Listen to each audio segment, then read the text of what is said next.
انسان کے مرنے کے بعد کے حالات۔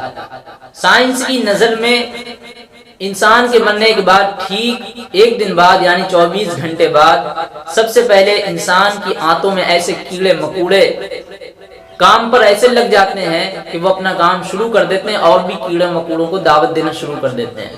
تو سب سے پہلے انسان کے مرنے کے بعد انسان کی ناک کی حالت بدلنا شروع ہو جاتی ہے، پھر تیسرے دن ناخن گرنا شروع ہو جاتے ہیں، 4 دن کے بعد بال گل سڑ جاتے لگتے ہیں، 5 دن کے بعد دماغ ختم ہونا شروع ہو جاتا ہے، 6 دن کے بعد معدے اور اس کی دوسری چیزیں باہر نکل آتی ہیں، پیٹ بالکل پھٹ جاتا ہے، 9 دن کے بعد جسم پر کہیں گوشت تک نہیں رہتا، 60 دن کے بعد ہڈیاں بالکل گل سڑ جاتی ہیں، پھر 1 سال کے بعد کچھ نہیں رہ جاتا، ہم نے جس انسان کو دفنایا تھا وہ مٹی میں مل جاتا ہے۔ تو میرے دوستوں، غرور، تکبر، حرص، لالچ، گھمنڈ، دشمنی، حسد، جلن، عہدہ، بادشاہی، پیسہ، یہ سب کہاں چلا جاتا ہے؟ سب کچھ خاک میں مل جاتا ہے۔ انسان کی حیثیت کیا ہے؟